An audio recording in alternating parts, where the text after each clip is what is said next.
Bolingo site ya Sikebimi mopepe ya sika mopepe ya sika chez Christelle Lopungu La Rose Mamo Iranium de la presse.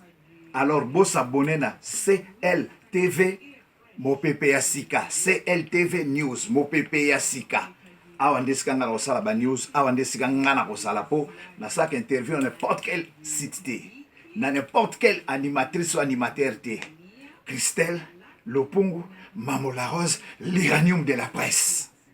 Vraiment beau s'abonner awa et ça deux fois te mopepe ya sika na obenga colonel Freddy Lumbwenadio yebisa adio Diogène Genève Mobimba ye ayebisa lisusu Jean-Pierre Ombale na Neuchâtel Jean-Pierre Ombale pesa sangona Dolaren overdose mbila na Lausanne baya na basangola bango awa site solo yango site zanga rui site zana binemite baolela mema miso bimate baopola me baondimate Christelle La Rose Lopungu Mamo Iranium de la presse. Ciao. Plaisir est pour moi de savoir très nombreux à suivre CL News TV, dont PPSika, de Yémé, la patronne Christelle La Rose Mamoulirenem de la presse congolaise, que je dis bonjour là où elle me suit. Je dis un grand merci à celui qui est derrière la caméra, Airmax, avec notre réalisateur majeur Golo Mayala. Je dis aussi un grand merci à monde entier Mobimba. Au bazar toujours Libakou Yolanda Bisso, les lots, tous abonnés na hôpital du cinquantenaire, au Tekobimisa. Moi, quoi, il y a producteur oyo atikaki biso na kombo ya Guy Pablito lelo vraiment bakomisa nzoto na ye ekokende na mboka ya poto nkona lelo merci parce que Guy Pablito azaki producteur ya ba théâtre ya makambo ebele na kati ya mboko ya kufaki na Kinshasa mais lelo nzoto na ye bakolongola yango po bakende nango kokunda yango na mboka ya poto. Merci na baïnir ce boza toujours branché toujours dans notre site CL News TV. Merci à Célé Dubois Papa Social, merci à Papine Zolameso, merci à Bongo Mokonzi ya Milouz Babi Gorokar Miezi le mignon garçon Mokonzi ya Milouz. Merci à Jennifer Miezi, Cindy Miezi basé belé nalingabino vraiment ya trop nalingabino vraiment ya trop na pesimbo tenanga na Gabi Panzo. Merci à Gilles Mwamba, merci à vous tous nalingabino vraiment mingi lelo toza bongo na matanga Guy Pablito tozo ke na interview et puis on revient juste après. C'est parti.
Bonjour.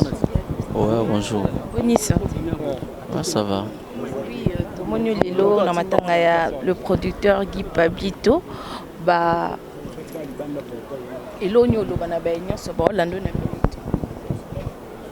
Bon, Guy Pablito akei tozo lela kaka. Azalaki moko azalaki na biso. Asalaki ebele pe pona biso. Na ba carrière na biso na ba carrière ya ba artiste mosusu lelo o azate. C'est pour cela bato bazomona présence na biso a na morgue ya cinquantenaire. Tu ko kabola mawa na famille na biso moko ba artiste oyo Guy Pablo azaki cher pour na biso. Donc c'est ça. Vous avez un témoignement quoi ba témoignage marqué depuis aux temps et vendre na Guy Pablo. Guy Pablo c'est mon grand frère. C'est mon grand frère où il y a quartier.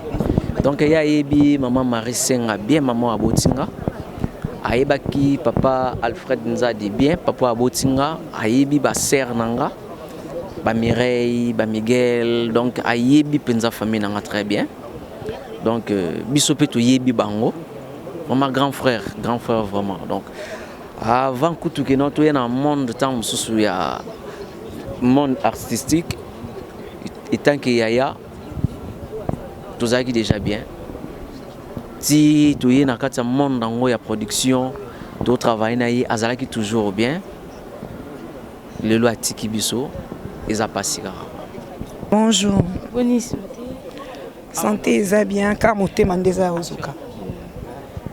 Olobanini par rapport à Liwa Lelo et comme les producteurs Moné Guy Pablo impressionné. Liwa Oyayagi, franchement, ils ont dépassé nga.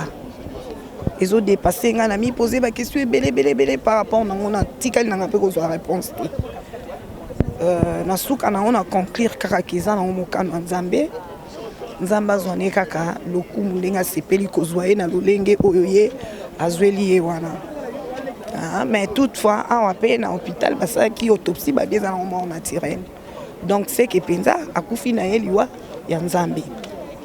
De perdre un très grand producteur. Ils a vide ma casse na msana biso. Vraiment vide. Baoba penza a koi. Et il a contribué à trop na ba carrière na biso. Donc trop il y a trop. Il y a un moment biso nyonso toza mobilisé pour na koya ko rendre dernier hommage na parce que il le mérite. Nzambe vraiment ayamba molimo na ye na kimia. Témoignage ni ya muneno e markayo lelo oyo peut-être na moni vraiment tristesse za makasi elo ni vraiment e markayo pa. Eloko oyo e markanga eza bondeko otokomaka nango na Yagi. Eza vraiment bondeko wana. Donc Yagi vraiment komaki yaya. Akomaki yaya po nanga. Et ceux qui likambo eza azali ko hésiter te ko pesanga conseil to ko talisanga nzela ni na ko leka pona ko décanter peut-être situation où eza bloqué devant nga et tout. Et puis surtout na temps nga ya ba faiblesse. Em soupeli kambo moko boye au sentir penza que par rapport à musala quoi. Et l'ambition et puis surtout pour ça tika no musala. C'est comme ça, tala, un réussite sans obstacle, les a raté. Vraiment, il va beaucoup me manquer. Beaucoup alors. Mais bien sûr, il y a Gitozaki Naye jeudi. Jeudi. Nazaki parmi Souka, je crois.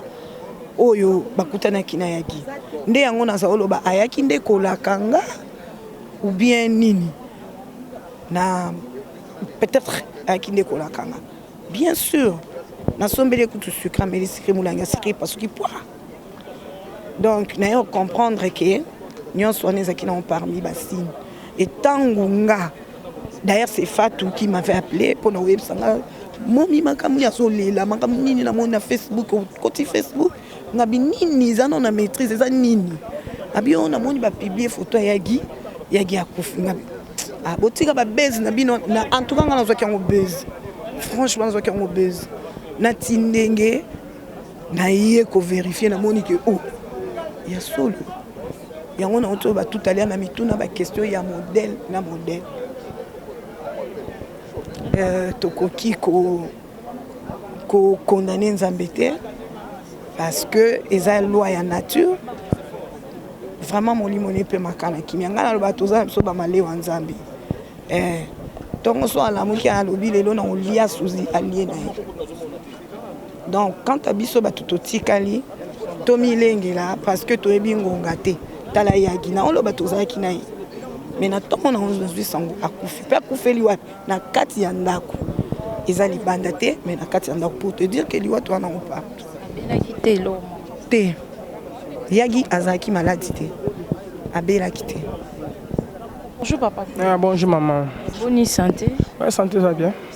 Impressionné par rapport à Liwe Komeli, artiste comédien, parce que Guy Pablito, Azaki un grand producteur, a soutenu un peu artiste et comédien Ming. Ouais, maman, Eza Mawaka, Eza Mawa, passe. Biso, tout ça, batumoko, artiste, comédien. Batumso, à mon avis, mais au moins, tout ça. Moi, je suis comédien. Tout ça, tu as biso, toi. Je suis musicien. Au moins, je suis comédien. Pour biso, tu as un bobo, tu as un bon déco. So kama liwa tozalaka na biso toye pas za producteur na biso témoignage nous en ya Guy Pabi bon témoignage comme tel on ba témoignage mais ba film to sala ba film na ina ba témoignage ba témoignage ne yango na ba film to sala. Merci beaucoup papa maman. OK, merci Aya. Bonjour maman. Bonne santé. Par la grâce de Dieu c'est bon. Oui, Yosana n'est pas Guy Pabi. Azavier mais chauffeur au pénat Guy Atamboulane c'est moi Rachidi Maïvan. Oui, comme lelo olobani. Bon, abelaki problème ni comme elaki ka subitement elo teka nanda kwa kufi. Okoyeba, il vrai vraiment histoire na vraie version oyo ya liwana. Bon, vraie histoire to vraie version ezakarake. Mon vieux le jeudi au ezalaka ke pas kufara le 19. Le jeudi ya le 18 to zalana vieux to tambola vieux to aéroport to kepo yamba. Moninga ne pa yaki to uti pe aéroport to Gabon na poko na on pe abisino non to ke moi kosoma map en la peine victoire pa angami comme la moi ba déjeuner ça moi déjeuner na to kepe to sombi biloko senga bi nanga ke yom to pousa luke sika to vanda na bi bon to vande pe ba nyango et to vande pe kapela to ke biso ta lemba to ke ne pe lemba e senga to mela ke senga to lia les vegu les jours a mela vitalo mais aboye komela asomini ka mai abi don lokala ke mela ti soki na bi na lia na ko asu mela tinanga ite depuis to kabane les 23h. Mais les matin, tu vois que via Sali Cruz, il y a vendredi, non, il y a le 19, via Sali Cruz, et ça n'a pas ma casse. Comme la chauffeur, là qui m'a donné courage de démarrer, en tout cas, pour toi, il y a 51 ans. Au bazar, j'espère qu'on a fait ça bon maïe loana. Mais quand ça au Seigneur ça là, mais locaux là, Zambé quand ça mettre température circonstances, ah ben l'olenge ya kozwa, au hasard que ndegolanga ya nangai Guy Pablinto. Yangwana, tité to bomba qui est na morgue à 50 ça fait plus ou moins un mois. Nandeng le lot toye pour na aussi ça marambunaye. Nzamba sunga ndenge zo kende zonga na mboka place moi sinazana bana ye Hollande. Bakunde kuna bisope trozier ba ninga ovanda na bana. Tombo ça qui na hôpital ba salle examen tout ba lobité qui est poison likamoko songolo pakalate to akufa ka normal. Ce qui poison c'est ngape fola kufa. Nazapena oaza directeur na ngamule kasanda c'est que pe fa kufa parce que yé mutaza numéro 1 na biso pa ya leader Guy Pablinto. Après l'idée tous na bato pe to travail ba tikali ku ba melitina sentinelle na biso c'est sentinelle pe kufa parce que biso ti le note kufité et ça ce que poison par rapport à quoi to yebité ce qui poison c'est que biso pas to liene kwanga to lie makaya bu to les sardines na yé pas ko liene nga fa liara na bato so poison c'est nga fa na kufa oaza directeur na biso mule kasanda fa kufa sentinelle na biso pe fa kufa na lekine junior fa kufa si bango to kufite biso to zali eza poison par rapport à quoi au moins mon kilia bani koloba n'importe quoi ozana na famille te mais olingi koloba n'importe quoi oyokaki kongo ne mabe na biso to yokara mais to komaka ti na source te so to komaka na source to ko information vraie mais loko to komaka na source te to ko information vraie te yango wana c'est que l'aura fait la poison on a fait la kufa et tant que chauffeur na yé oaza directeur na biso mule kasanda fa kufa oaza sentinelle na yé fa kufa o paza logo la lekine junior fa kufa l'aura to lea biso c'est si comment to kufite c'est que za na on kaka crise yelaki ndeko tant on nzambe mutayebi yangwana. Bonjour maman. Yosana n'est pas Guy Pabi. Aza pena grand frère na aza petit frère na propre pena de famille vraiment na ozong samaton domingue pa ya nzambe ndenge vie azong simoli mo pa nzambe molimo devant na kimia mais na regretter mingi vie alingaki biso trop vie azalaki moto ya bato musicien artiste comédien donc tout le monde même na quartier sika fandaka ata na lopango na ye locataire na ye ata mine na poto même na mwasi na ye na bana na ye papa na ye na mama na ye vraiment Guy azalaki social azalaki pendant social na mutu nyonso oyo ya kolia yango yo mpe kolia soki alali nzala yo mpe olali nzala soki ya meli alie donc lokolo ekochange te na matanga bato baye na bango mpe ebele te bamusicien mpe tomoni bango te yango nde ezosala bino mpaso bamusicien baza benga faso bamusicien balie mbongo ya vie Guy Pablinto leader de la Rotterdam baza bato moko bakoka kotika biso te mais na remercier baartiste théâtral na ndenge balandi biso baye kokabulama wana biso awa toza na hôpital du cinquantenaire du Congo toye kobimisa corps à vie masa okozwa robena ta image toye kobimisa corps à vie po ezonga poto tozolakisa bango ke leader de Rotterdam Guy Pablinto azalaki moto ya valeur na kati ya bato via kufi na kini nde ezozonga poto mpo na valeur toujours ezala likolo oyo aye kosangisama wana biso vraiment nzambe abakisela ye oyo ezangi kati na ye mais oyo aye te tokosenga bango malheur parce que c'est baliaka na vie bamelaka na vie alors nayebi te nani oyo vie mpenza asalaka mabe pour vie wana azalaki social bande kolinga bato mais eloko moko fi atikeli biso idéologie il faut bosser il faut koluka na vie maîtrise kobosa na elamba te respect mama moninga mama na yo leki ya moninga leki na yo yaya moninga yaya na yo tata moninga tata na yo donc vraiment vie wana azalaki mpena bien na kati ya bato mais azalaki motu moko akokondi lelo te mais bato mosusu balobi ke eza mokano ya nzambe mais mpo na ngai eza mokano ya nzambe te mpo na ngai eza mokano ya nzambe te mokano ya nzambe te sunde parce que babi basali baexamen nyonso makambo nyonso ekena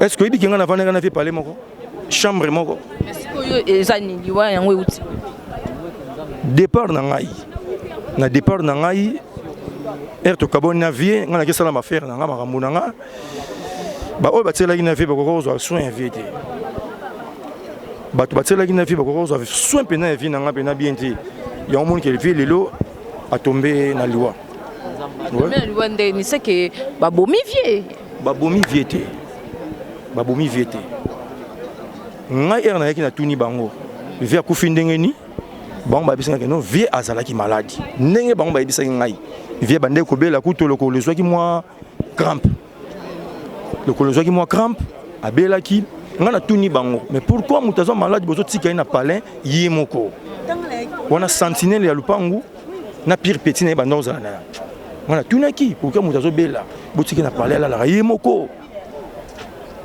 na hôpital kuto mona so moto aza na hôpital batiaka garde ya maladi soki mpena bazali na bolongo ya vie fai balalaka na vie est ce que ozomona teke vie atrouvaki na kati ya palin ye moko ya kokufa baye komoni na ntongo mpo azalaki malamu bango balobi azalaki bien azolia na bango azomela na bango toujours asuka jeudi abimisa biloko te nango poto babude banini baliaki na bagato mais na ntongo bayemona vie ya kokufa ya vendredi bango babeti su lisolo ke o santé ezalaki ya kotengama mwa ndambu kutu lokolo ezwaki mwa crampe banini mais ntango bomoni ke moto lokolo ezwi mwa crampe c'est-à-dire ke santé eza malamu te il faut bokengela ye mwasi na bana baza na poto biso bandeko toza na Kinshasa tokengela ye vraiment naza na kanda ya bato bazalaki na vie bakoka kozwa soin ya vie malamu te mais idéologie moko oyo etikeli ngai na motema so nakomi koyoka banzembo wana oyo banostalgie etikali oyo ayembela vie ebanosalanga mpasi même so nayoki yango na ndotangisama ya miso oyebi nzembo yango Guy Pablinto Guy Pablinto na motema na ngai yo tonga ndako ya bolingo natia foto na kati ya buku nanga po elakisa ke nazali Marie Denise Guy Pablinto Guy Pablinto na motema na ngai yo tonga ndako ya bolingo natia foto na kati ya buku nanga po elakisa ke nazali Marie Denise vraiment nzembo oyo banosanga sususi nandolela trop nandolela mingi vraiment pour nga vraiment nze mongo ndiri batika ngo bali musanze mongo za rasute po et ce soir amuté mais ce soir makasi na pesa kaka moi c'est esika zali ba mbote belé mes condoléances abate la bana azana ma penza mingi te azana kimi esika zali. Bonjour. Bonjour maman. Bonne santé. Santé, ça va. Oui, moi, témoignage par rapport au producteur Guy Pablito. Ce témoignage...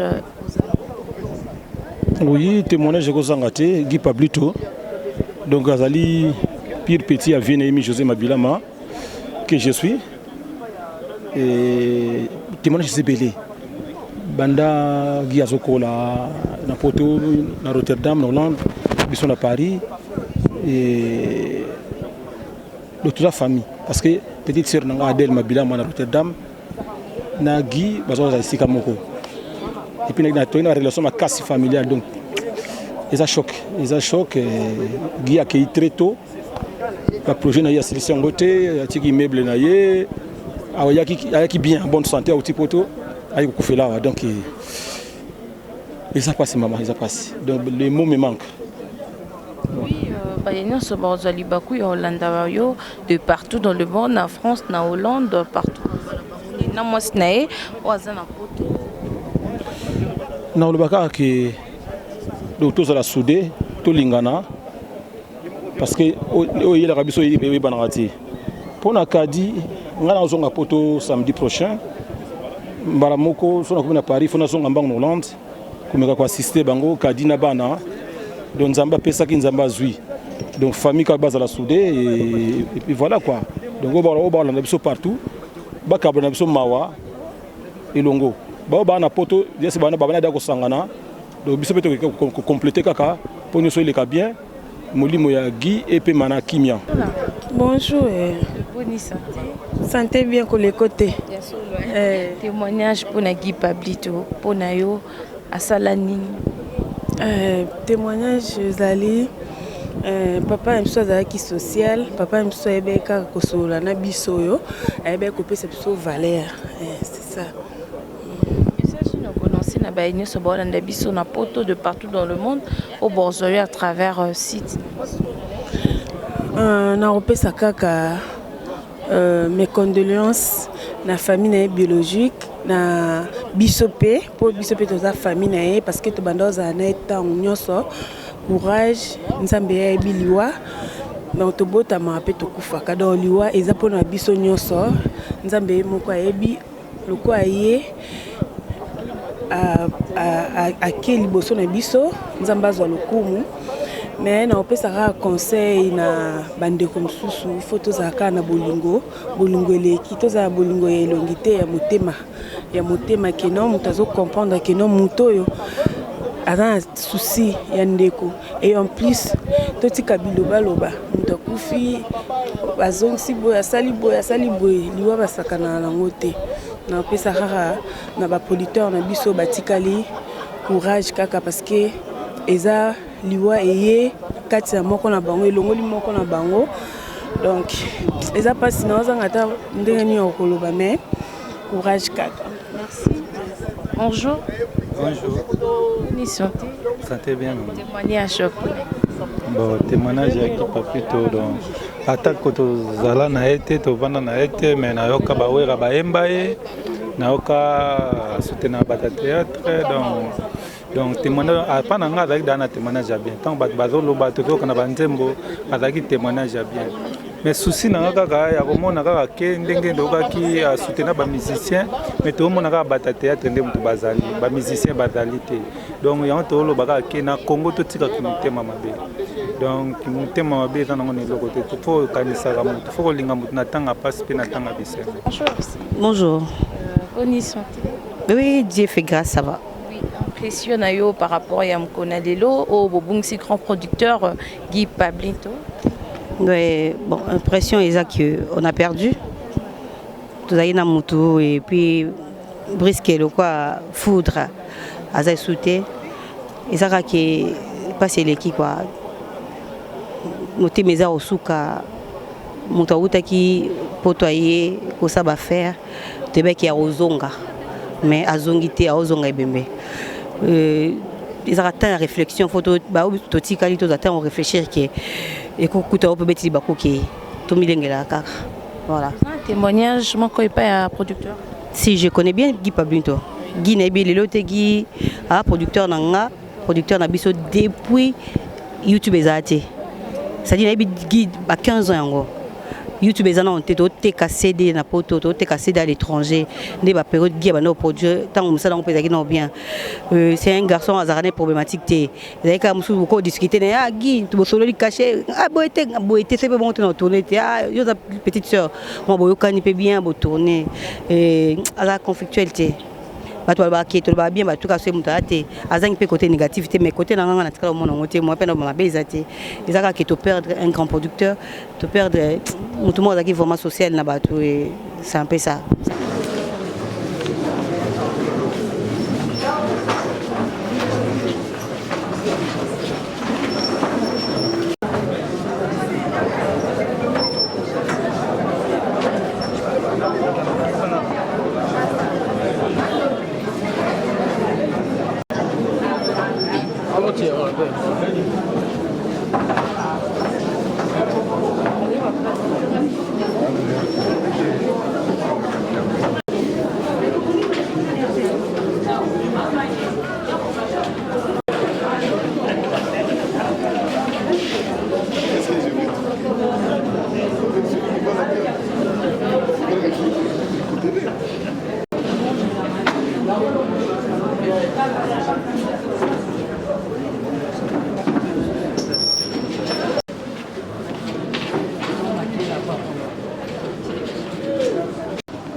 Bonjour pasteur.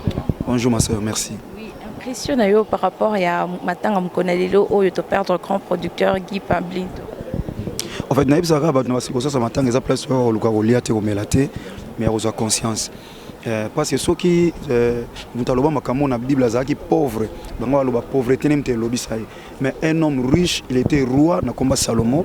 Il a dit dans le livre d'Ecclésiaste chapitre 8 verset 6 à 8, alors le jour de la mort il n'y a pas la délivrance. Alors le roi mkolonango délivrance ezala jango moni ba politicien ba kufaka ba sala nzai ba kufa catégorie nyos to kufaka. Alors surtout en esika olio na matanga papa Guy Pablinto to comprendre que biso pe to kufa to racheter le temps to tambola na banga nzambe to bongola mitema to yamba Christ comme Seigneur sauveur pour lobby lo le pesa mela biso. Vous avez un témoignage pour notre producteur. Oui, c'est un frère on attend na faine na ba tournage na ndomo na zaki bien ando ko respecter batu comme ça nga kusona ye au mona pasteur te ya penza batu ba profiter a bengi blaise manzambi te fali no peso numéro benga donc c'est un frère bien qui baloba mutu malgré que baloba mutu akoma mutu malamu so akufi mais moi je connais que na batana zalana ya zaki bien na biso misala na témoigner comme la Bible dit. Bonjour professeur. Bonjour maman. Onis. Santé très bien à part gaga sango to zui do motema bineza ozoga quoi. On a les lots, un témoignage à Guy. Ba témoignage à Guy na oloba quoi, na batiso ba otuna biso eze belé. Parcours à Guy eza glorieux. Na ville so dum susu ba ko gumela pe na mokile osala parcours pe tona salité. Pour Guy vraiment leki nanga quoi. Ba leki nanga to kola na bango to zana ba na poto. Donc na ba soda poto oh ya monde venir ko luka na vie sauf photo pe ce titre général. Petuana c'est un commandant, c'est un général, il va bien un leader. Ça le parcours bien la vie là vraiment. Moi on bien sur la bien là tout. Donc tu as un souvenir voilà quoi. Tout le monde bio babo kakayo, d'abord après Guy Pablinto mais musicien s'est présenté les lots au Lobani par rapport. Bon, ba place à boy maman nga mon a raison na ye quoi ko ça.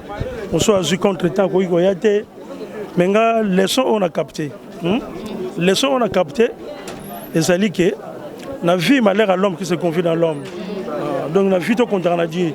Nzambe yeto kozana etina mokolo suka vie na biso.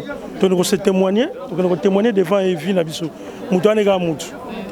Tala le contre-temps, on soupe bilongo tuni ba musicien monanité mais mon mutu esika zali wa zara bien agi yemoko ayebi quoi.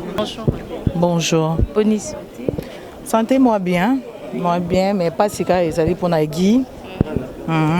Bonjour. Et pour na Guy to ebiso nyonso nga en France. Donc nayaki nanga vacances na ndenge nanga na kuti pe matanga nanga na kuta déjà kufaki awa tellement zali vie auto eba biso nyoso zali motema malamu il fallait ka to participer na kati matanga. Si on a famille nini ba on so batikali parce que OK les d'accord ou bien yozana tenga na zana no mais na rozonga et puis donc na enterrement ba courage car na famille na moi si na bana donc ba courage et puis na batunio sur Rotterdam de na ba tout à l'heure ba courage donc bolingo za makasi po batu ba ku fe belé na Rotterdam mikolo to comprendre été en tout cas nzamba tsaka kimia bolingo za la toujours tous habitons nous ensemble et ça va bien.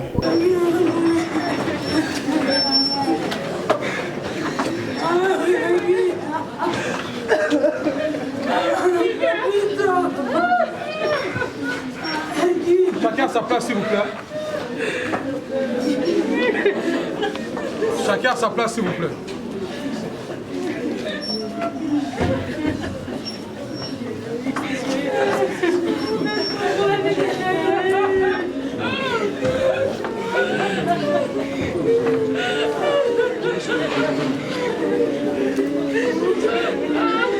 Chacun à sa place, s'il vous plaît, maman.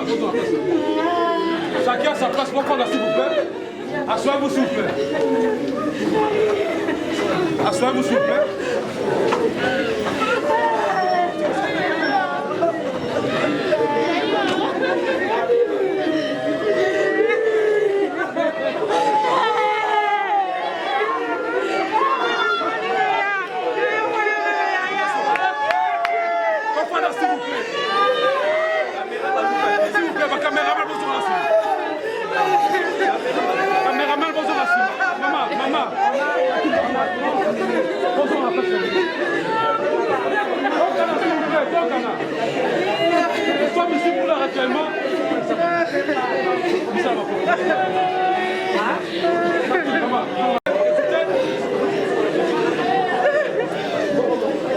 Écoutez s'il vous plaît, nous sommes ici pour le règlement. Écoutez, chacun de nous passera pour saluer le corps, mais en ordre. D'abord, asseyez-vous chacun à sa place s'il vous plaît. Laissez la voie ouverte s'il vous plaît, ouverte. Bon, pour la porte, vous pouvez compter s'il vous plaît. Ah ouais, les bandes va prendre la bande, va prendre, par contre, va me sauter. Porte s'il vous plaît.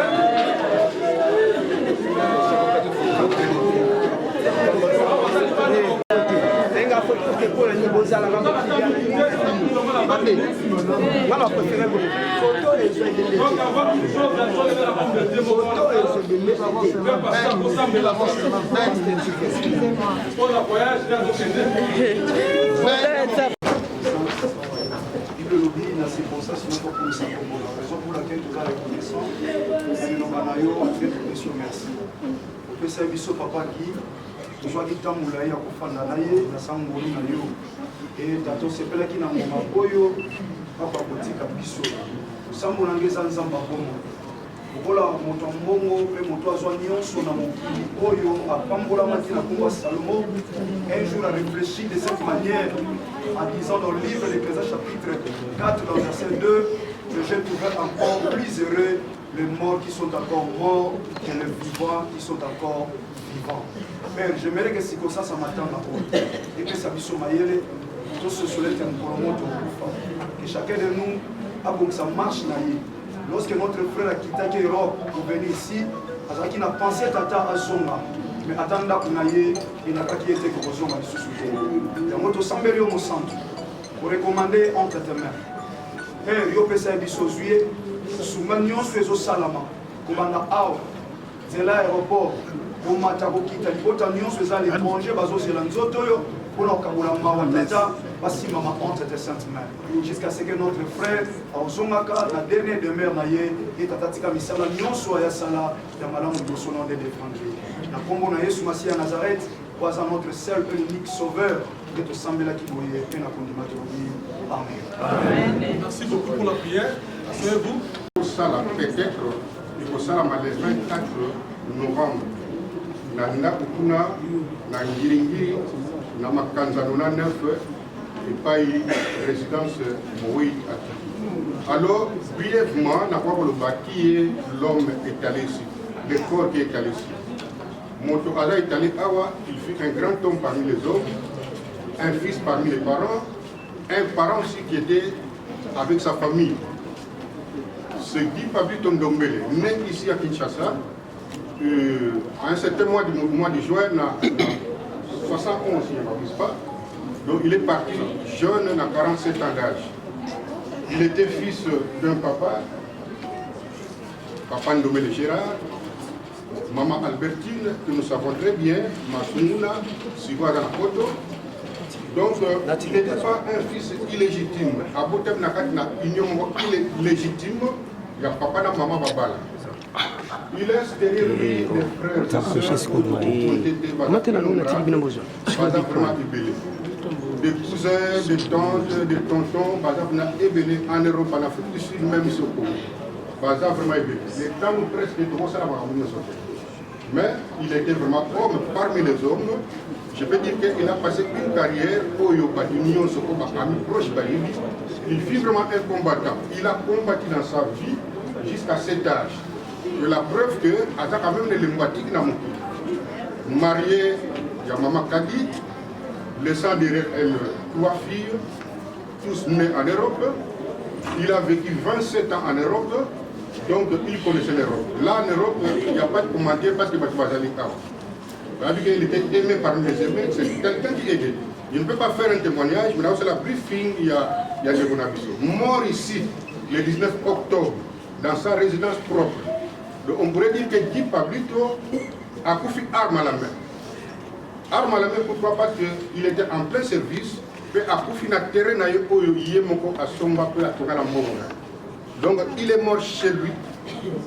Donc on ne peut pas tout dire, mais que le destin soit loué, que Dieu soit loué, parce qu'il faut courir dans la respecter. Mais il est mort ici. Si on avait vraiment la pensée de respecter les corps, cet homme allait être enterré ici. Mais respectons les hommes, voilà, où on est. Alors, il habitait Rotterdam, au lieu de tous les Européens. Là, il faut le dire. C'est limité qu'à Rotterdam, en Hollande, mais il a dépassé les frontières, même il n'a pas continué à bouger. Par rapport, il y a Moussa comme producteur, par rapport peut-être il y a un proche à Zaki Namona Bakébélé, il était dans toutes les couches Yabaké. Et les amis sont là, peut-être sont en moins de temps, ils vont témoigner quelques minutes, parce qu'on a des grands groupes. Alors, qu'est-ce que vous dire, parce que c'est Dieu qui nous a rassemblés ici. J'ai une petite exhortation à vous dire, mes chers frères. S'il y a une Bible là électronique, on doit Jules, on appelle Sénève. Il y a un passage très important, on ne peut pas quitter à l'Okola Banyama. Ce passage, nous donnons la Bible à Rotanga. Le passage, on a Jules, verset 9, parce qu'il n'y a pas chapitre, dans Jules. Il y a un passage très important, et je vais lire pour nous. Or, l'archange Michel, lorsqu'il contestait, notez bien, lorsqu'il contestait, c'est ça qui est important. N'osa pas porter contre lui un jugement injurieux.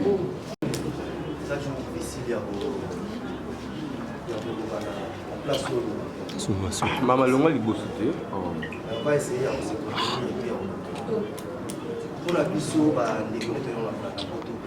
pour la biso, c'était un général. Donc l'armée a banoko ya poto. On doit aller à c'est un grand monsieur, quelqu'un à respecter. Ensemble, c'est la première fois qu'on a vu dans la moto. À Koufi na Kinshasa, à rapatrier la moto. Voilà les preuves que Azalaki est un grand homme.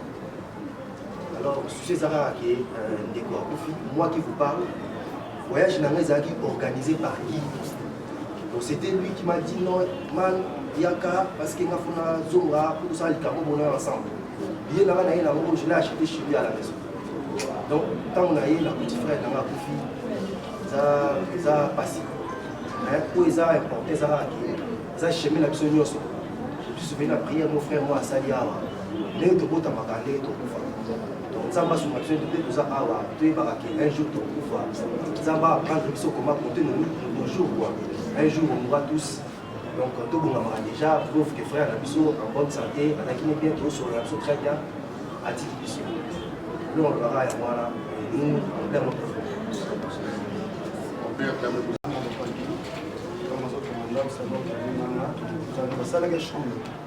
vanda aussi là boya kufana mafai tout ça pas dépend de sa volonté tourna la film mingi na essaye que j'ai aimé na ezaki soki agent na tournage eza koyebisa biso kaka parce que na poso te ya bato bayokani banzambe partout naza na mposa bato bayoka nzambe si narive na tournage eza kaka wana donc mpona biso toloba nzambe akanisa ye nakomba baartiste oyo toza awa nako balinga baye bazwi tante artiste comédien nzambe akanisa ye na contribution na une évangélisation parce que nous sommes des éducateurs. Donc, bref, c'est un peu ça, parce que après la mort, ce sont que nos œuvres de l'évolution. Ça, on a l'évangélisation dans le théâtre et Amen. Merci. Vous pouvez nous appeler. Il y a la famille qui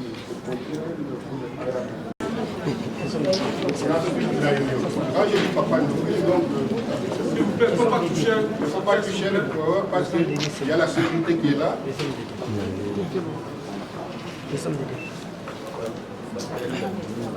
Merci pour les autres. bofungola bango balekaka bolekisa bango balekaka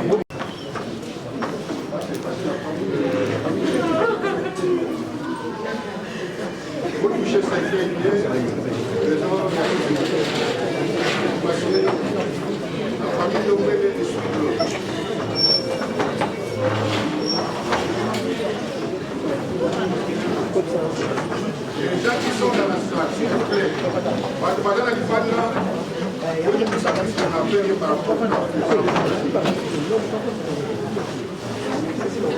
suivi la famille à maman, c'est les habitants, maman vécu.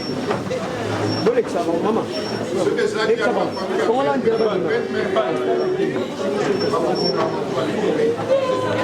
Papa.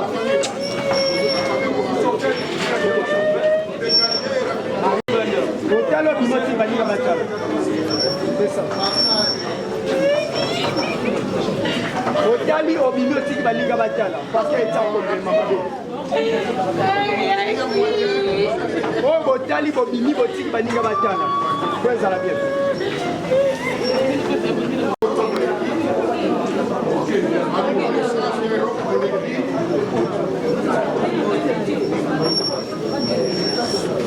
Suivi la famille connaissance à Kinshasa.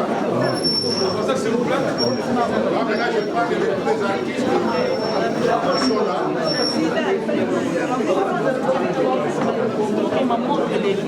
Nous allons vraiment à Londres. Nous sommes pressés par le temps. Ok, ça va venir. Ça s'il vous plaît rapidement.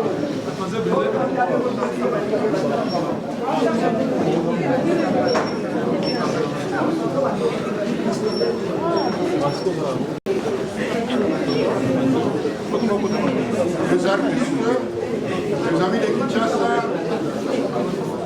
et tous les sympathisants. Avancez, madame, avancez.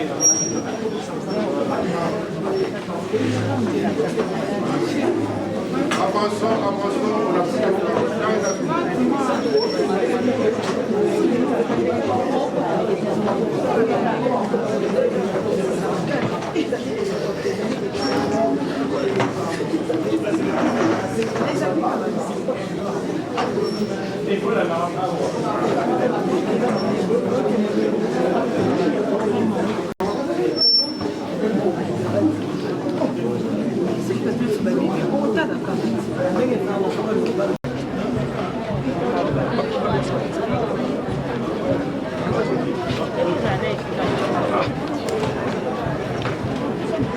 pris maman,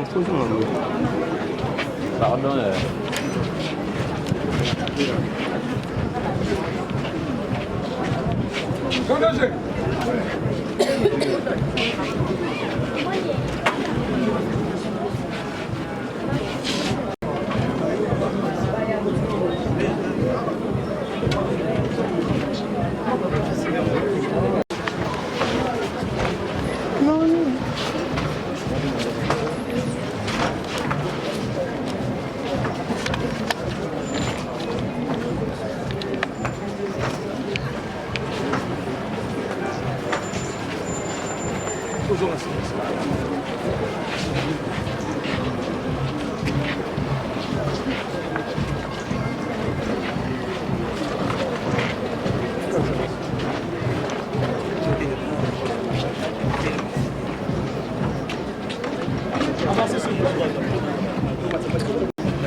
Amis internautes de Ecomomo TV, j'espère que vous avez remarqué comment est-ce que on a déjà la mort de 5 conteneurs wapi corps ya producteur na biso qui parle tozokende na aéroport ya Nchini ekende na mokili ya poto kuna na Rotterdam esika oyo tozala enterré parce que famille na ye mwasi mpe bana bazozela corps kuna na